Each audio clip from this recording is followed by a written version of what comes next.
Qu'est-ce que Dieu attend de nous? Tel est le thème que nous allons partager ensemble, basé sur la parole de Dieu, basé sur le Nouveau Testament. Qu'est-ce que Dieu attend de toi, mon frère? Qu'est-ce que Dieu attend de toi, ma sœur? Il y a plusieurs choses et j'ai retenu pour toi quelques éléments de réponse par rapport à la parole de Dieu. Je t'inviterai, comme d'habitude, à avoir tes notes, à avoir de quoi noter, parce que ce que nous disons ici, c'est la vie. Ce que nous communiquons ici, c'est la vie. Et c'est tellement important qu'il faut qu'on puisse prendre au sérieux ce que nous sommes en train de pouvoir recevoir chaque dimanche. Chaque dimanche. C'est pour cela que j'insiste vraiment, prends quelque chose pour noter. Prends quelque chose pour noter tout ce que nous allons aborder ce matin, tout ce que nous allons partager ce matin, basé sur la parole de Dieu.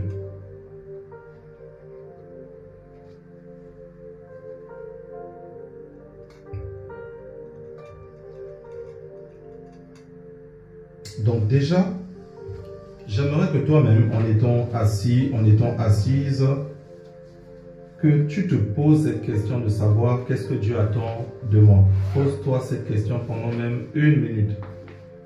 Qu'est-ce que Dieu attend de toi, mon frère? Qu'est-ce que Dieu attend de toi, ma soeur? Pose-toi cette question. Est-ce que tu sais ce que Dieu attend de toi? Est-ce que tu sais ce que Dieu estime être bon pour toi et que tu devrais avoir conscience de ces choses-là et pouvoir les vivre? Est-ce que tu connais ton devoir d'enfant de Dieu, ton devoir de chrétien? J'aimerais que tu te poses cette question avant que nous puissions rentrer dans le thème de ce jour. Et lorsque nous allons rentrer dans le thème de ce jour, j'aimerais maintenant que tu puisses voir ce que toi, tu t'es fait comme idée de ce que Dieu attend de toi et ce que la parole de Dieu dit réellement. Alors, est-ce qu'il y aura des concordances? Peut-être oui. S'il n'y a pas de concordance, ce n'est pas grave. Je vous ai dit que j'ai pris quelques points. Donc, il peut se faire que les quelques points que tu as retenus ne soient pas finalement les points que moi j'ai retenus. Mais si ce que tu as retenu ne vient pas de ton imagination, mais ça vient de la parole de Dieu, ça c'est le plus important. Amen.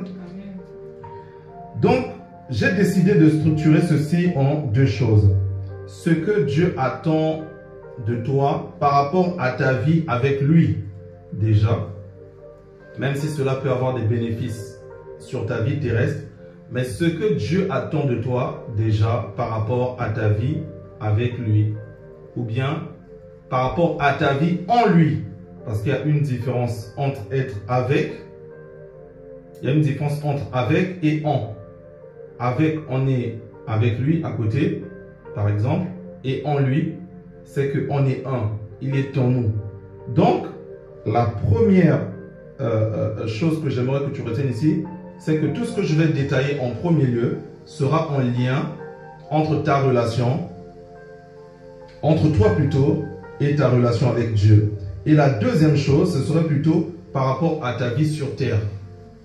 Donc, par rapport à ta vie sur terre, là, ça sera la deuxième chose. Par rapport à ta vie avec Dieu, quelle est la chose que Dieu attend de toi par rapport à ta vie avec Dieu? La première chose que j'aimerais que tu notes, que j'aimerais que tu retiennes ce matin, c'est que Dieu attend de toi que tu puisses avoir une foi en Jésus-Christ. Retiens cette première chose et on va décortiquer. Que tu puisses avoir une foi en Jésus-Christ et que tu puisses obéir à Jésus-Christ. Telle est la première chose. Avoir une foi ou croire en Jésus-Christ ou obéir à Jésus-Christ. Est-ce que c'est bon pour toi? Est-ce que tu le notes? Avoir une foi ou croire en Jésus-Christ ou obéir à Jésus-Christ. De quelle foi parle-t-on? Nous parlons de la foi en Jésus comme sauveur. La foi en Jésus-Christ comme sauveur. Donc, avoir la foi ou croire en Jésus-Christ, ou obéir à Jésus-Christ. Donc croire en Jésus-Christ, donc avoir la foi en Jésus-Christ, donc obéir à Jésus-Christ, je vais être très précis. Avoir la foi en Jésus-Christ comme sauveur. Avoir la foi en Jésus-Christ comme sauveur. Je précise, qu'est-ce que Dieu attend de toi dans le Nouveau Testament? Je ne repars pas depuis l'Ancien Testament. Qu'est-ce que Dieu attend de toi dans le Nouveau Testament? Dieu attend de toi premièrement que tu puisses déjà avoir la foi en Jésus-Christ, c'est-à-dire reconnaître Jésus-Christ comme étant ton sauveur. Que tu puisses croire en Jésus-Christ, c'est-à-dire demeurer en Jésus-Christ. Que tu puisses obéir à Jésus-Christ, c'est-à-dire recevoir aussi le Seigneur Jésus-Christ comme Seigneur. Vous avez été beaucoup enseigné sur ça. Vous savez que sauveur, c'est d'abord par rapport au péché, c'est d'abord pour notre salut. Et Seigneur, c'est comme un roi. Et nous, citoyens de ce royaume, nous devons obéir à ce roi. La foi en Jésus-Christ comme Seigneur, c'est finalement le cœur du Nouveau Testament.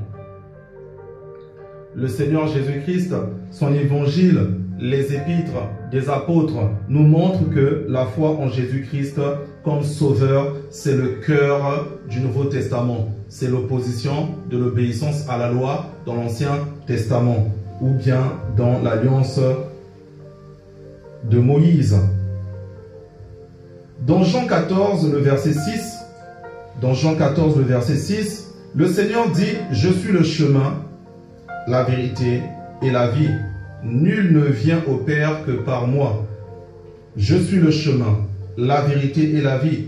Nul ne vient au Père que par moi. » Ça montre encore une fois de plus comment est-ce que avoir la foi centralisée sur Jésus-Christ, c'est la base de tout. La foi en lui, la foi en son sacrifice sur la croix est essentielle pour nous réconcilier avec Dieu. Nous banalisons souvent ces choses-là et certaines fois nous oublions qu'on n'a pas besoin qu'on puisse crier pour ça. On a plutôt besoin qu'on puisse prendre conscience que souvent dans notre vie de tous les jours, chaque seconde de notre vie, nous oublions souvent d'avoir la foi en Dieu. Quand on voit bien nos vies, souvent nous ne manifestons pas la foi en Jésus-Christ, la foi en son sacrifice. Parce que même la manière dont on peut culpabiliser vis-à-vis du péché, même la manière dont on peut se tenir souvent quand même on est oppressé dans le monde de ténèbres, nous montre assez souvent que culturellement, la foi en Jésus-Christ est comme quelque chose qui revient peut-être à nous lorsque nous lisons que la Bible ou quand nous prions. Mais c'est-à-dire que quelqu'un qui dort et qui voit un mauvais esprit apparaître dans sa chambre, quelqu'un qui tombe dans le péché et qui n'arrive pas à s'en sortir face à son péché, en fait, dans le concret, si on voit l'analyse, si on analyse plutôt la réaction de 10 chrétiens, on a l'impression que 9 chrétiens n'ont pas la foi en Dieu. Non, 9 chrétiens n'ont pas la foi en Jésus-Christ qui est capable de te sauver. Parce que si tu crois que Jésus-Christ est ton sauveur et ton Seigneur, dans ta manière même de vouloir te réconcilier à Dieu, dans ta manière même de vouloir demander pardon à Dieu, ça sera différent. Parce que tu ne vas pas te baser sur ce que tu pourras faire prochainement. Tu ne diras pas par exemple, Seigneur, pardonne-moi, je ne vais plus le faire parce que non. Tu te baseras d'abord sur le sacrifice du Christ. C'est ça la foi aussi. La foi, c'est aussi accepter la vérité de la parole de Dieu, connaître la vérité de la parole de Dieu. Donc, dans la foi en Jésus-Christ, je reconnais par exemple que si je dors et qu'un mauvais esprit apparaît, comme Jésus-Christ est aussi mon Seigneur, comme je reconnais aussi qu'il m'aime, il ne peut pas permettre que cet esprit me touche. Il ne peut pas permettre que cet esprit n'aura aucun pouvoir sur moi, sauf si Dieu le permet. Donc ça veut dire que mon attitude dans le combat spirituel change radicalement. Je peux être dans mon salon, il est 3 h du matin, je vois 3 cercueils apparaître et 3 géants, 3 démons. La foi en Jésus-Christ Seigneur, la foi en fait que je crois réellement que j'ai été baptisé de l'eau et de l'esprit et que par cela je suis devenu fils de Dieu. Et quand je suis fils de Dieu, ça veut dire qu'il y a des anges qui sont là à côté de moi. La foi en ces paroles-là, la foi en l'évangile-là, fait que je tiens ferme. Fait que, en fait, j'ai même pas besoin de prier, je traverse ces cercueils-là. J'ai pas besoin de rentrer dans le drap, j'ai peur de je ne sais qui. La foi en Jésus-Christ fait que, même si quelqu'un me menace, moi je sais que tant que je suis en Jésus-Christ, rien ne peut m'arriver. La foi en Jésus-Christ fait que même si j'ai des difficultés dans ma vie, j'ai des difficultés peut-être, je ne sais pas moi, dans la santé, dans les finances, je sais que le dernier mot revient à Jésus-Christ. Le dernier mot revient à Jésus-Christ. Le médecin ne me fera que ce que Jésus-Christ dira qu'il doit faire. Je me rappelle de Jésus qui dit à Pilate, tu n'aurais sur moi aucun pouvoir si cela ne t'avait pas été donné. Le médecin n'aura pas le droit de vie ou de mort sur toi. Car tout ton droit en tant que fils de Dieu, en tant qu'image du Christ, se repose sur le sacrifice de Jésus-Christ. Se repose sur la connaissance de la parole, sur les promesses de Dieu. Ta manière de réagir se repose sur ça. Dans l'Ancienne Alliance, pour être sauvé, il fallait obéir à la Torah, on le sait. Dans le Nouveau Testament, nous sommes sauvés par la foi en Jésus-Christ. Tu n'es pas sauvé par autre chose d'abord. Tu es d'abord sauvé par la foi en Jésus-Christ. Je te montrerai pourquoi tu es sauvé par la foi en Jésus-Christ. Je ne te parlerai pas seulement du sacrifice sur la croix qui a obtenu notre pardon, mais même la venue de l'Esprit Saint est conditionnée à ta foi en Jésus-Christ. Que nous dit la parole? La parole nous dit ceci. C'est Jésus qui le dit dans Jean 7. Dans Jean le chapitre 7, le verset 38 à 39. Jean le chapitre 7, le verset 38 à 39. Le Seigneur dit, « Celui qui croit en moi, des fleuves d'eau vive couleront de son sein, comme dit l'Écriture. » Il dit cela, c'est la Bible qui nous fait l'interprétation, il dit cela de l'esprit qui devait recevoir, de l'esprit que devaient plutôt recevoir ceux qui croiraient en lui, car l'esprit n'était pas encore, parce que Jésus n'avait pas encore été glorifié. Jésus-Christ dit dans Jean 7, 38, 39, « Celui qui croit en moi, celui qui accepte de vivre selon ma parole, celui qui croit en la vérité de l'évangile, celui qui a confiance en moi. » Parce que dans la foi, il y a deux choses. Lorsqu'on parle de la foi, il y a deux choses. Il y a la foi comme dans le sens confiance, et il y a la foi comme étant l'ensemble des enseignements, l'ensemble de tout ce qu'on a reçu par la foi venant du Seigneur, des apôtres et tout. Ça aussi, c'est la foi. Donc, dans la Bible, lorsqu'on dit par exemple que ta foi grandisse, ce n'est pas juste ta confiance en Dieu, mais c'est par exemple que l'enseignement grandisse en toi, que ton intelligence des Écritures grandisse. Parce que c'est cette intelligence qui te sauve. Car vous savez qu'il est écrit que c'est par faute de connaissance que le peuple périt. Et pour ceux qui sont ici depuis longtemps, ils savent que je répète beaucoup Jérémie 3, 15, quand Dieu disait qu'il donnera des bergers à son peuple, qui guidera son peuple selon la sagesse et l'intelligence. Celui qui croit en moi, les fleuves d'eau vive couleront de son sein, c'est-à-dire à l'intérieur de lui, pas à l'extérieur, à l'intérieur de lui. Et ici on nous dit tout simplement que celui qui croit en Jésus-Christ, les fleuves d'eau, donc le Saint-Esprit, coulent de son sein. Donc on voit qu'il y a une chaîne. Quelle est cette chaîne? Une succession de choses. C'est que le Père donne le Fils. Ce n'est pas le Saint-Esprit qui donne le Fils. C'est le Père qui donne le Fils. Mais le Fils et le Père donnent l'Esprit. Car l'Esprit vient du Père, l'Esprit vient du Fils. Selon la foi que nous avons reçue. Et ensuite, cet Esprit, quand il vient en toi, parce que tu as cru en lui, cet Esprit, lorsqu'il vient en toi, des fleuves d'eau commencent à couler en toi. Nous lisons encore dans Éphésiens 1, le verset 13. La Bible nous dit en lui. Lui pour qui? Pour Jésus. C'est-à-dire en Jésus. En lui, vous aussi, après avoir entendu la parole de vérité, l'évangile de votre salut, en lui vous avez cru et vous êtes scellés par l'Esprit Saint. On posera la question à beaucoup de gens. Comment avoir le Saint-Esprit? Comment avoir l'Esprit Saint? On entendra, ah, il faut jeûner. Il faut aller jeûner, il faut aller en retraite. Dans beaucoup d'églises pentecôtistes, c'est comme ça qu'on fait pour avoir le Saint-Esprit. On t'envoie où? On t'envoie dans une maison de retraite, on te demande de faire 3 semaines de jeûne et après ça, le Saint-Esprit vient en toi. J'aimerais te dire que dans le Nouveau Testament, il y a tellement de places où des gens ont reçu le Saint-Esprit sans être à jeun. Il y a des fois où les gens ont reçu le Saint-Esprit tout simplement au moment de leur baptême. Il y a des fois où les gens ont reçu le Saint-Esprit tout simplement par imposition des mains. Il y a des moments où des gens ont reçu le Saint-Esprit tout simplement parce qu'ils étaient en train d'écouter la parole de Dieu. C'est comme ça par exemple que l'apôtre Paul dans son ministère, très souvent lorsqu'il prêchait, le Saint-Esprit descendait sur les païens avant même que les païens reçoivent le baptême de l'eau. Mais pourquoi?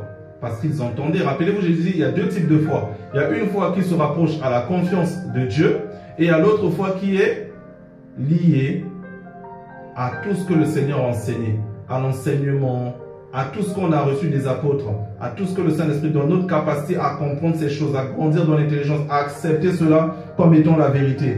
Et finalement, quand on voit Éphésiens 1,13, en lui, en Jésus-Christ, vous aussi, après avoir quoi?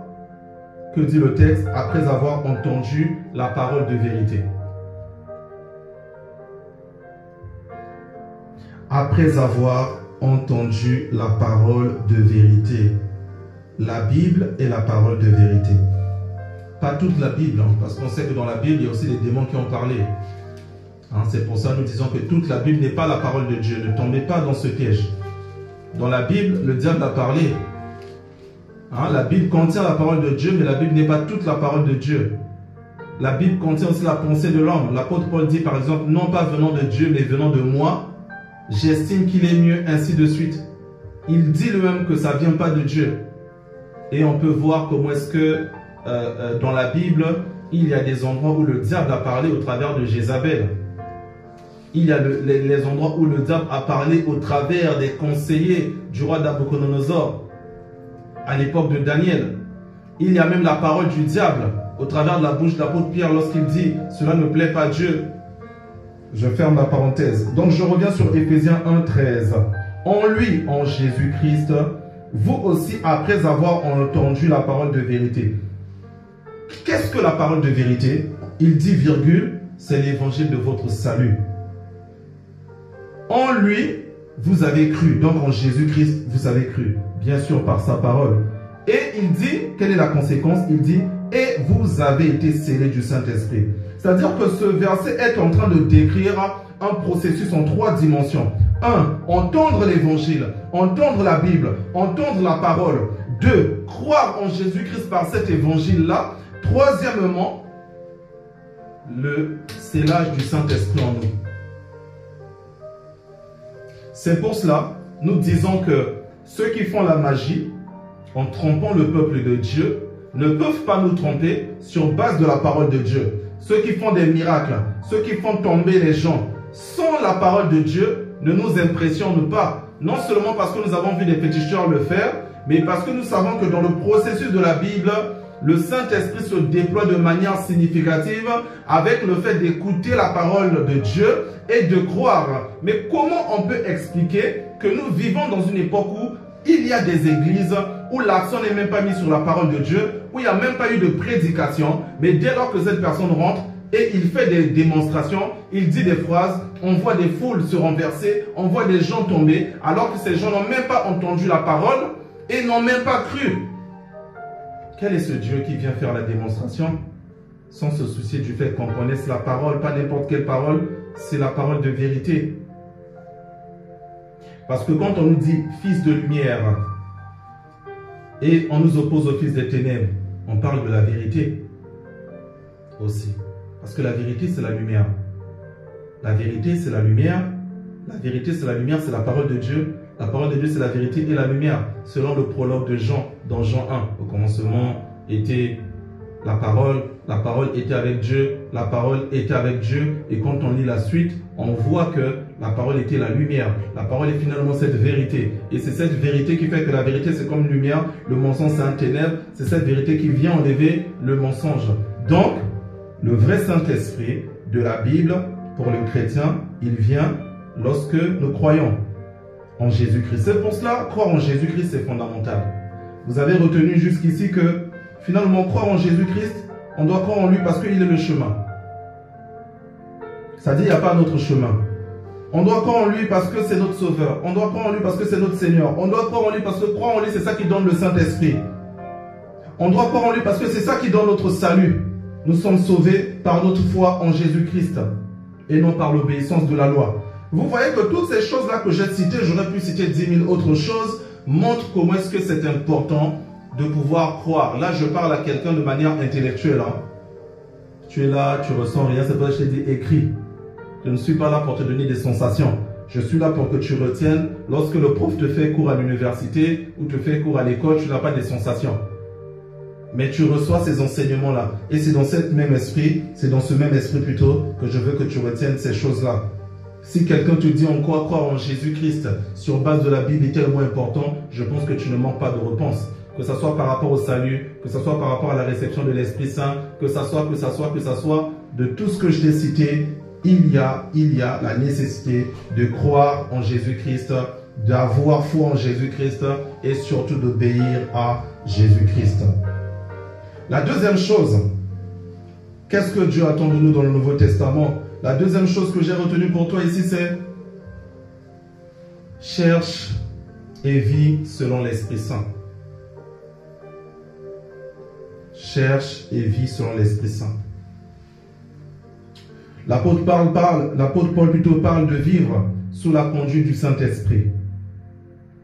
Ce qui signifie savoir montrer l'amour, montrer la patience, montrer la bonté, montrer la fidélité, la maîtrise de soi. Galates 5, 22, 23, les fruits de l'Esprit. C'est ça, vivre sous l'Esprit. Pourquoi chercher le Saint-Esprit? D'autres diront pour avoir l'onction, etc. Mais moi je pense qu'il faut le chercher bibliquement. C'est-à-dire il faut le chercher sur base de la Bible. Et ce que la Bible nous apprend, c'est que chercher le Saint-Esprit nous aide à mieux aimer Dieu. Avoir plutôt le Saint-Esprit nous aide à mieux aimer Dieu. Avoir le Saint-Esprit nous aide à accomplir naturellement, par exemple, la loi et les prophètes. Parce que le Saint-Esprit, quand il vient en nous, la parole nous dit qu'il met naturellement la loi dans nos cœurs. Hébreux 10, 15 à 16. Hébreux 10, 15 à 16. Hébreux 10, les versets 15 à 16. Reprend un passage déjà de Jérémie 31, 33. Il est écrit ceci. C'est ce que le Saint-Esprit nous atteste aussi. Car après avoir dit, voici l'alliance que je ferai avec eux, après ces jours-là, dit le Seigneur, je mettrai mes lois dans leur cœur et je les remplirai dans leur esprit. Je ne me souviendrai plus de leurs péchés, ni de leur iniquité. C'est-à-dire que Jésus-Christ, on a vu dans le premier point que il dit dans Jean 7, on a vu comment est-ce qu'il dit, celui qui croit en moi, des fleuves d'eau vive, pas des fleuves d'eau morte, pas des fleuves d'eau morte, des fleuves d'eau vive. C'est vivant, c'est puissant, il y a une énergie. Il dit couleront des fleuves d'eau, couleront de son sein. Ici, là, on doit comprendre dans le deuxième point que lorsque le Saint-Esprit vient dans mon cœur, la loi de Dieu est naturellement dans mon cœur. La loi de Dieu, la volonté de Dieu, la pensée de Dieu vient naturellement dans notre cœur. Ça prend place naturellement. Pourquoi? Parce que le Saint-Esprit connaît les profondeurs du Père. Pourquoi? Parce que le Saint-Esprit est connecté au Père. Pourquoi? Parce que le Saint-Esprit, c'est cet esprit qui vient sur notre esprit pendant le baptême, le vrai baptême, et qui régénère notre esprit, et qui fait en sorte que nous soyons finalement fils de Dieu. Pourquoi? Parce que, comme je viens de le dire là précédemment, la Bible dit que c'est par le Saint-Esprit finalement que nous sommes quoi? Fils de Dieu. À tous ceux qui l'ont reçu, c'est ce que l'évangile de Jean nous dit, il leur a donné le pouvoir de devenir fils de Dieu. Lesquels ne sont pas nés de quoi? Lesquels ne sont pas nés du sang. Ne sont pas nés de quoi? De la chair. Ni du sang, ni de la chair, ni de la volonté de qui que ce soit. Mais ceux qui sont nés de Dieu, ceux qui sont nés de Dieu, ceux qui sont nés de son esprit, ceux qui sont nés en Jésus-Christ, renés, on va dire. Oui, Le Saint-Esprit vient dans notre cœur. Une fois qu'il vient dans notre cœur, il nous permet d'accomplir la loi et les prophètes. Pourquoi? Parce qu'il nous apporte ses fruits. Et dans les fruits de l'Esprit, on sait par exemple qu'il y a l'amour. Mais que dit la Bible à propos de l'amour? La Bible nous dit à propos de l'amour que, c'est Romains 13, le verset 10, que l'amour est l'accomplissement de la loi. Pourquoi chercher loin alors? Dans Romains 13, 10, l'amour est l'accomplissement de la loi. L'amour est l'accomplissement de la loi. Et ça veut tout simplement dire quoi? Ça veut dire que chaque fruit de l'Esprit nous permet, nous, de pouvoir accomplir toute la volonté de Dieu. C'est-à-dire que la joie accomplit une partie de la divinité en nous. La patience va accomplir une partie de la divinité en nous. La patience va nous empêcher de faire certaines bêtises. La maîtrise de soi va nous faire conserver l'onction. Certaines fois, tu ne dois pas succomber à toutes les tentations. Certaines fois, tu dois résister. Même quand on a envie, tu dois résister. Pourquoi? Parce que tu n'es pas fait pour dire oui à tout. Tu es aussi fait pour apprendre à dire non. Apprendre à dire non à l'injustice, apprendre à dire non au mal, apprendre à dire non même à ce qui n'est pas bien pour toi. Parce que la Bible dit que tout nous est permis, mais tout n'est pas utile. Donc c'est même pas parce que si tu as vu que mais c'est pas écrit dans la Bible, c'est pas écrit dans la Bible que tu dois le faire. Non, en quoi c'est utile que je le fasse? Je gagne quoi si je le fais? Parfois on doit se poser ce genre de questions. Donc nous sommes en train de voir tout simplement que le Saint-Esprit, lorsqu'il vient dans ton cœur, et le Saint-Esprit travaille dans ton cœur, et le Saint-Esprit te délivre naturellement, parce qu'il va t'apporter ses fruits, et ses fruits accomplissent la loi, tel que c'est l'exemple de l'amour selon Romains 13, 10. Le Saint-Esprit est finalement le moteur aussi de la délivrance vis-à-vis du péché. Le Saint-Esprit est le moteur de la libération face au péché. Quand nous avons péché ou quand nous commençons à beaucoup pécher, mes frères et sœurs, reconnaissons par là que le Saint-Esprit n'est plus avec nous. Avant toute autre chose, avant de se dire « Ah, ces temps-ci je suis envoûté, ces temps-ci le monde de ténèbres me cherche, ces temps-ci le diable veut je ne sais pas me tuer », reconnaissons déjà que lorsque nous commençons à beaucoup pécher, il y a sûrement l'absence de l'Esprit avant de voir tout autre signe maléfique. Est-ce que vous êtes là? Il est vrai que la présence du Saint-Esprit n'empêche pas le diable de nous tenter. Oui, avoir le Saint-Esprit ne nous met pas à l'abri de la tentation. On le sait. Et Jésus lui-même en est l'exemple. On le voit dans Luc 2. La Bible nous dit, il fut tenté par le diable pendant 40 jours. Alors que Jésus-Christ sortait de son baptême. Alors que Jésus-Christ étant Dieu et rempli du Saint-Esprit, on pourrait dire qu'avoir le Saint-Esprit allait faire que la tentation ne vienne pas. Non, non, non. C'est parce que la parole de Dieu nous enseigne. La parole de Dieu nous dit ici et nous montre que malgré qu'on peut avoir le Saint-Esprit, le diable peut toujours nous tenter. C'est pour ça que j'ai dit que le Saint-Esprit ne nous met pas sa présence en nous, ne nous met pas à l'abri de la tentation. Mais, en est-il que lorsque le Saint-Esprit est là, nous sommes victorieux. Nous n'allons pas céder, du moins facilement. Lorsque le Saint-Esprit est là, et nous commençons à vivre, pourquoi nous n'allons pas céder? Parce que naturellement, il va par sa puissance briser beaucoup d'aspects de la chair. Il y a des pensées qui ne peuvent pas me traverser. Il y a des paroles qui ne peuvent pas me traverser lorsque je suis constamment dans les Écritures, constamment dans les musiques d'adoration, constamment entouré des frères et des sœurs en train de parler de la parole de Dieu. Mais il y a des pensées, il y a des paroles qui peuvent commencer à sortir de moi dès l'instant où je fais beaucoup de temps sans lire la parole de Dieu, beaucoup de temps sans méditer, beaucoup de temps sans prendre des temps personnels de prière, sans prendre des temps d'adoration, ainsi de suite. C'est simple. Si nous vivons par l'esprit, nous faisons mourir les actions du corps. C'est ce que la parole dit dans Romains 8, le verset 13. La victoire sur le péché ne vient pas de notre force. Je répète, la victoire sur le péché ne vient pas de notre force, mais de la puissance du Saint-Esprit. Marchez selon l'esprit et vous n'accomplirez plus les désirs de la chair, nous dit Galates 5, 16. Marchez selon l'esprit et vous n'accomplirez plus les désirs de la chair. Et je répète encore, la victoire sur le péché ne vient pas de notre force, mais ça vient par la puissance de l'esprit. Dieu a un projet de faire de nous ses enfants. Dieu a un projet de salut pour nous. Dieu veut que nous soyons bien. Et pour cela, il met des étapes. Et comme vous l'avez vu, tout premièrement, je vous ai parlé de quoi? Je vous ai parlé de la foi en Dieu, croire en Jésus-Christ, comme étant la première base de notre salut. Et je vous ai montré comment est-ce que la Bible est en train de dire dans Jean 7, le verset 38 à 39, que lorsque tu crois en Jésus-Christ, le fait d'accepter la vérité de sa parole, le fait maintenant d'avoir la soif de beaucoup lire la Bible, de chercher à comprendre la Bible, le fait de cela va engendrer en toi le Saint-Esprit. Je peux faire une pause et expliquer. En fait, supposons que la Bible n'existait pas. Supposons que la parole de Dieu n'existait pas. Ça voudrait dire qu'on aurait eu d'autres commandements, ou du moins, on devrait faire le bien ou le mal en fonction de nos propres pensées. Supposons un instant que la Bible n'existait pas.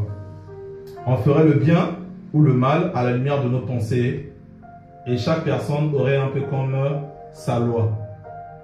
D'autres personnes prennent par exemple pour loi le fait que ça soit bien pour lui. On peut appeler ces personnes égoïstes, mais c'est comme ça.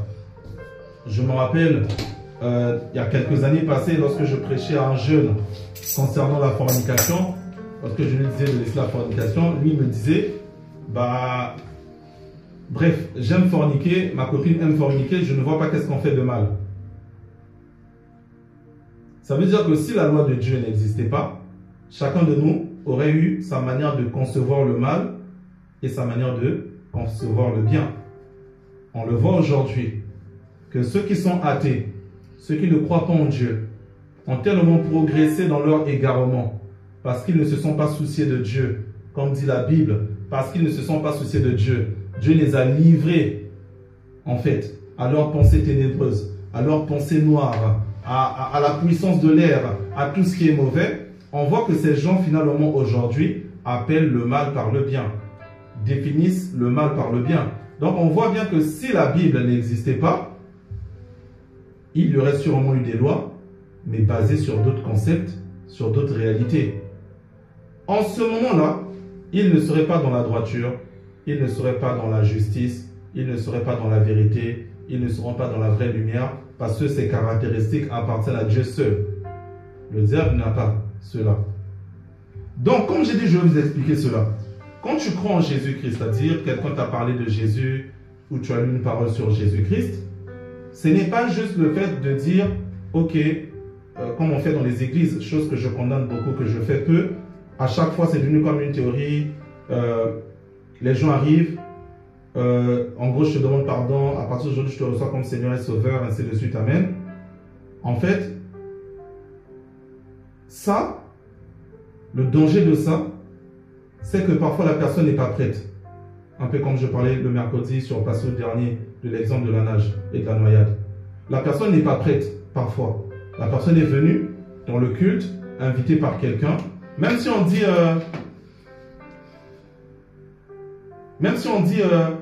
ceux qui veulent recevoir Jésus, venez.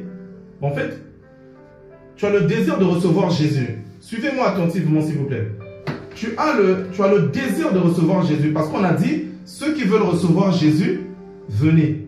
Donc toi, tu as le désir de recevoir Jésus. Tu veux recevoir Jésus. Tu veux abandonner cette vie. Du coup, tu fais quoi? Tu te lèves, tu marches, tu arrives devant et on prie pour vous. Ou on vous dit de répéter des fois, tu répètes. Mais est-ce que c'est ça recevoir Jésus? Est-ce que c'est comme ça que Jésus-Christ a dit qu'on devait le faire recevoir aux gens? Est-ce que Jésus-Christ, est-ce que quelque part on peut retrouver dans le Nouveau Testament, là où les apôtres ont dit, venez recevoir Jésus, et les gens se sont mis là, les apôtres ont dit, répétez après nous, Seigneur Jésus, à partir de maintenant, en fait de toi. Rien que le faire, ça peut marcher, je connais des gens où ça marchait vraiment dans leur vie, mais rien que le faire, c'est parfois condamner des âmes éternellement. C'est-à-dire que certaines fois, quand la grossesse n'est pas à terme, laisse la grossesse suivre son cours, parce que tous les enfants prématurés ne sont pas récupérés normalement. Il y a des gens ce jour-là, sa nouvelle naissance, son acceptation de Jésus peut être prématurée. Dans d'autres cas, il pourra avoir un rattrapage plus qu'il y a un suivi qui est proposé en général par les églises pour te permettre d'atteindre la vraie maturité. Mais dans certains cas, il y a le fait que la personne est bloquée sous le mur de l'orgueil. J'ai déjà reçu Jésus-Christ et les fondamentaux qu'il fallait connaître avant de recevoir Jésus-Christ, la personne parfois ne va plus jamais le faire parce que la personne estime que j'ai déjà reçu Jésus-Christ. Pour être encore plus clair, ce que j'aimerais dire, c'est que on a les ténèbres en nous, on a l'injustice en nous, on a tout ça. La parole de Dieu ramène la lumière, ramène la justice, ramène la droiture, ramène l'amour, ramène ainsi de suite. Lorsque j'ai foi en Jésus-Christ, ce n'est pas juste pour le miracle. Ce n'est pas juste pour la multiplication des pains. Lorsque j'ai foi en Jésus-Christ, comme je vous ai dit, c'est parce que j'accepte qu'il est le chemin, la vérité et la vie. C'est-à-dire, il est le chemin qui ramène au Père. C'est-à-dire, il est la vérité qui me sauve. Il est la vérité de Dieu. Il n'est pas une conception théorique de la vérité, non, il est la vérité.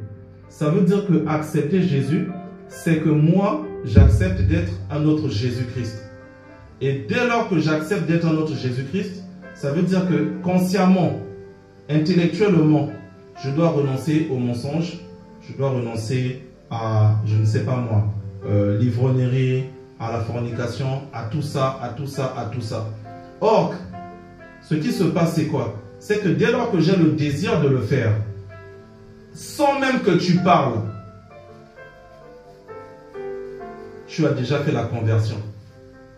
Parce que nous avons dit que la conversion, ou la métanoïa, c'est un changement radical du mode de pensée.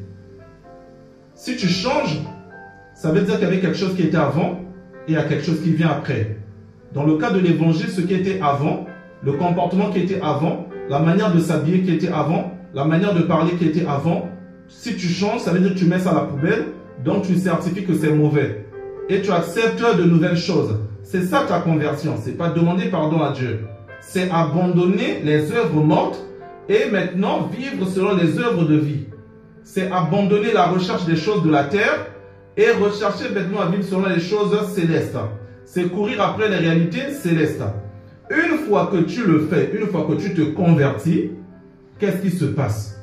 Spirituellement, invisiblement, le Saint-Esprit te voit. Et rien que parce que tu l'as fait, c'est là où maintenant le Saint-Esprit vient habiter en toi. Parce que le Saint-Esprit existe pour ça. Le Saint-Esprit existe pour matérialiser les caractéristiques de Dieu dans l'univers, dans les enfants de Dieu, dans les cœurs des enfants de Dieu, au ciel. Sans le Saint-Esprit, personne ne peut vivre la sainteté. C'est pour ça le premier point qu'on a abordé. Avoir la foi en Jésus-Christ est fondamental pour recevoir le Saint-Esprit. Ce n'est pas d'abord aller jeûner, fermer ton ventre pendant 2 mois, 3 mois, 4 mois. Avoir la foi en Jésus-Christ basée sur la parole de Jean 7, 38 à 39, celui qui croit en moi, des fleuves d'eau vive, pas des fleuves d'eau morte, couleront en lui.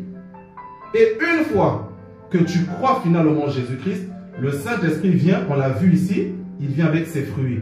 Une fois qu'il vient avec ses fruits, je répète cela parce que c'est très important. C'est pour dire à quelqu'un, normalement à la suite de ces 2 points qu'on a abordés là, tu comprendras que, comme on a dit que la victoire du péché ne vient pas par tes efforts, mais vient par la puissance de l'Esprit Saint, tu comprendras que tu dois encore aller faire des recherches sur qu'est-ce que croire en Jésus signifie.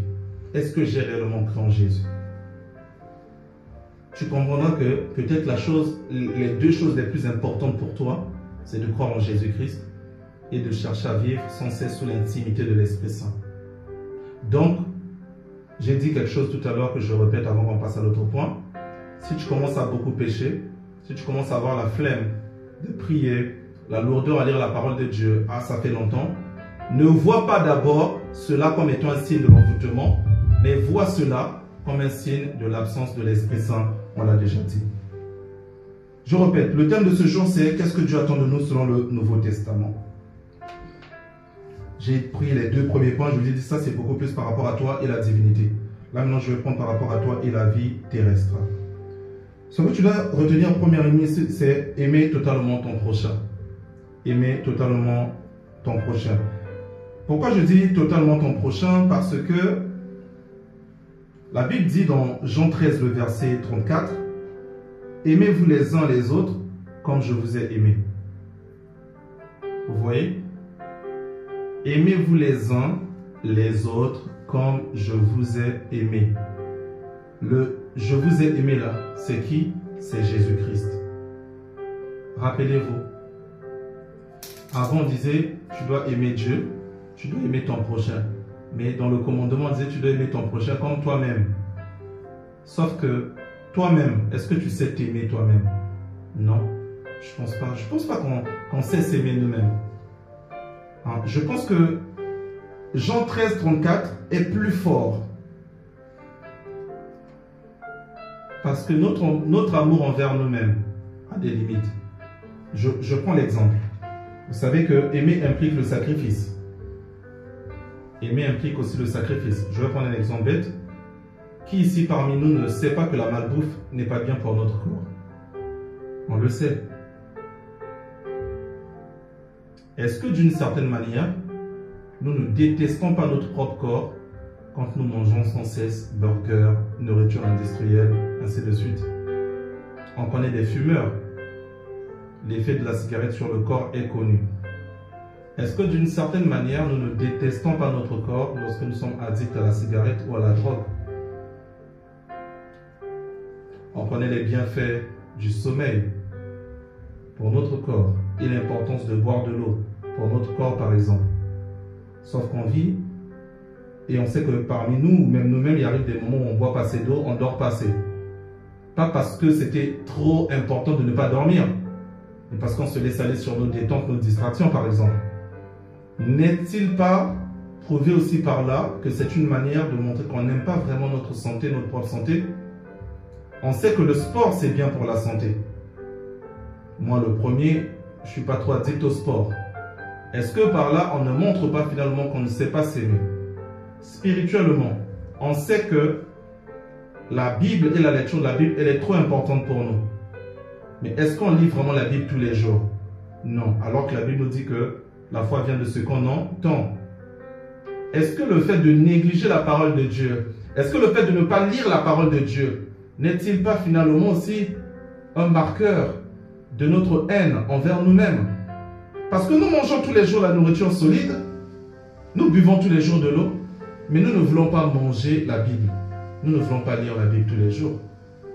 Et j'en passe. C'est pour ça que je dis que Jean 13, le verset 34 a une dimension plus forte, parce que ici, c'est le Christ qui est pris comme repère. Aimez-vous les uns les autres comme je vous ai aimé. Et l'amour de Jésus-Christ, c'est l'amour total. C'est l'amour qui va jusqu'au don de sa vie. C'est l'amour qui va jusqu'au sacrifice. Donc, je dois aimer mon prochain jusqu'au dépassement. Je dois aimer mon prochain finalement au-delà même de la manière dont je peux m'aimer. Pas comme on s'aime soi-même, mais comme Dieu aime et son amour va jusqu'au bout. Cet amour finalement, on se rend compte que c'est un don de l'esprit. Une fois de plus, ça montre comment est-ce que le deuxième point est tellement important. Chercher l'intimité avec l'Esprit Saint. Dans Romains 5, le verset 5, il est écrit « L'amour de Dieu a été répandu dans nos cœurs par le Saint-Esprit. » L'amour de Dieu a été répandu dans nos cœurs par le Saint-Esprit. Une fois de plus, on nous montre que c'est le Saint-Esprit qui est le régénérateur, qui est la providence de toutes les qualités que Dieu attend de nous. Quatrième point, ou petit 2, grand 2, petit 2, cherchez d'abord le royaume de Dieu. Jésus enseigne que nous devons d'abord chercher, avant tout quoi? La volonté de notre Père. Ici, c'est sur la terre, et nous devons rechercher d'abord la volonté de Dieu. Rappelez-vous, je vous disais lors du culte dernier que le meilleur investissement, c'est quoi? C'est investir dans le royaume. Nos business pour le royaume. Notre manière de vivre pour le royaume. Pas d'abord pour notre nombril. Cherchez d'abord le royaume de Dieu et sa justice, et toutes les choses vous seront données par-dessus tout. Matthieu 6, 33. Le royaume de Dieu, c'est quoi? Le royaume de Dieu, c'est quoi? Est-ce que c'est juste l'espace, là où Dieu est dans le ciel? alors que le Christ dit que le royaume de Dieu est là, parmi vous. Le royaume de Dieu est descendu. De quel royaume de Dieu Jésus-Christ faisait allusion? C'est aussi la recherche de l'Esprit Saint dans nos cœurs, dans nos vies. C'est aussi la matérialisation des réalités célestes autour de nous. Jésus-Christ, je le dis souvent et je le répète assez, Jésus-Christ doit être en nous et nous on doit être des petits Jésus partout, dans nos familles, dans nos maisons, à l'école, au travail. La parole de Dieu dit dans Romains 14, le verset 17, « Car le royaume de Dieu, ce n'est pas le manger et le boire, car le royaume de Dieu, ce n'est pas le manger et le boire, mais la justice, la paix, la joie par l'Esprit Saint. Car le royaume de Dieu, ce n'est pas le manger et le boire, mais la justice, la paix, la joie par l'Esprit Saint. » Ici, on nous cite des fruits de l'Esprit. Donc, ça nous montre quoi? Ça nous montre que il est question ici encore du Saint-Esprit. C'est-à-dire, cela ne vient pas d'une imagination d'un royaume seulement spirituel, comme la nouvelle Jérusalem qui viendra, qui doit tomber sur la terre. Mais chercher le royaume des cieux, c'est finalement à chaque fois, devant la haine, rechercher l'amour. Chercher le royaume des cieux, c'est à chaque fois devant le mensonge, rechercher la vérité. C'est à chaque fois rechercher la justice, à chaque fois rechercher la droiture, à chaque fois rechercher de servir mon prochain, à chaque fois rechercher ce que le Christ aurait fait à ma place. Le dernier point que j'aborde ce matin, de ce que Dieu attend de nous ici sur la terre, c'est d'être les témoins de l'Évangile. Vous verrez que toutes ces choses en réalité se résument dans les deux premiers. Être témoin de l'Évangile. Jésus nous envoie comme ses disciples pour partager la bonne nouvelle. Matthieu 28, le verset 19 à 20, vous le savez, allez par la terre entière, faites de tout le monde mes disciples, baptisez-les au nom du Père, du Fils et du Saint-Esprit. Dieu attend de nous que nous soyons des témoins fidèles de sa parole, et la meilleure manière d'être des témoins fidèles de sa parole, c'est dans notre comportement, c'est dans nos actes plutôt, dans la manière de se déployer. Mes frères et mes sœurs, en ce jour, pour revenir au thème de ce jour, qu'est-ce que Dieu attend de nous?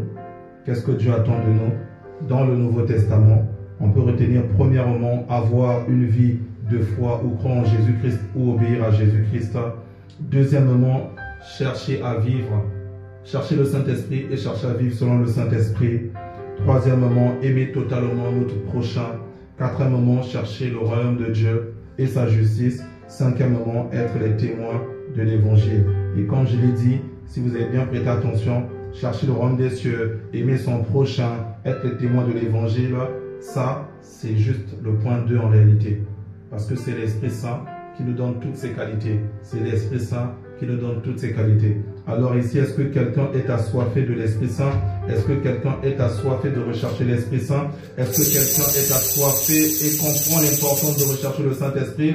Est-ce que quelqu'un a compris que c'est finalement le Saint-Esprit le meilleur allié? Est-ce que quelqu'un a compris pourquoi le Seigneur Jésus-Christ dit « Il est avantageux pour vous que je m'en aille » afin que le consolateur vienne. Est-ce que quelqu'un a compris pourquoi c'est nécessaire dans ta vie, si tu n'as pas reçu le baptême de l'Esprit Saint, d'aller rechercher le baptême de l'Esprit Saint? Est-ce que quelqu'un a compris pourquoi c'est nécessaire de regarder ta vie? C'est simple, je vous ai enseigné ça 10 000 fois. La seule manière de voir si tu as le Saint-Esprit ou pas, tu ouvres ta Bible, tu prends Galates 5, 22, 23. Bon, ceux qui sont ici, ils ont la chance de la voir là-bas. Vous prenez Galates 5. Et vous lisez. Vous voyez? Ah, l'amour. Est-ce que j'ai l'amour? La joie. Est-ce que j'ai la joie? Est-ce que j'ai la paix? Est-ce que j'ai la patience? Ou est-ce que je suis patient? Est-ce que j'ai la bonté? Est-ce que je suis bienveillant? Est-ce que j'ai la foi? Est-ce que j'ai la douceur? Est-ce que j'ai la maîtrise de soi? Parce que le Seigneur Jésus-Christ, plusieurs fois, il a parlé de la foi, par exemple. Et la foi, et la foi, et la foi, et la foi, et la foi, et la foi, et foi, et foi. Mais ici, on dit que la foi, c'est un fruit de l'Esprit Saint. Bon, on cherchait finalement du coup à posséder le fruit et à posséder l'arbre. Qu'est-ce qui est mieux? On cherche à posséder le fruit qui tombe de l'arbre et chercher l'arbre qui donne le fruit, qu'est-ce qui est mieux? On voit que c'est l'arbre. Donc on voit que c'est nécessaire de chercher le Saint-Esprit. Pour quelqu'un qui lutte face au péché, arrête de te promettre à toi-même, développe ton intimité avec le Saint-Esprit. Naturellement, tu ne comprendras pas comment est-ce qu'il va te délivrer. Naturellement, tu ne comprendras pas comment il va te donner le dégoût du péché. Naturellement, tu ne comprendras pas comment il va te donner la force maintenant de pouvoir dire non. Là où toi, à chaque fois, tu disais oui, oui, oui, tu auras la capacité à dire non. Amen. Seigneur, nous te bénissons pour ta parole. Nous te remercions pour l'enseignement que tu nous as donné. Nous te prions de faire le reste du travail. Ce n'est pas l'appel au salut seulement qui sauve. Ta parole ressemble à cette graine qui est jetée parfois sur des pierres, parfois dans les endroits là où il y a des ronces, mais aussi sur la bonne terre. Et c'est sur la bonne terre que ta parole produit la repentance, c'est-à-dire porte des fruits, les fruits de justice, les fruits de maîtrise de soi, d'amour, de patience, de bonté, de bienveillance, par l'Esprit Saint. Père, c'est toi le potier.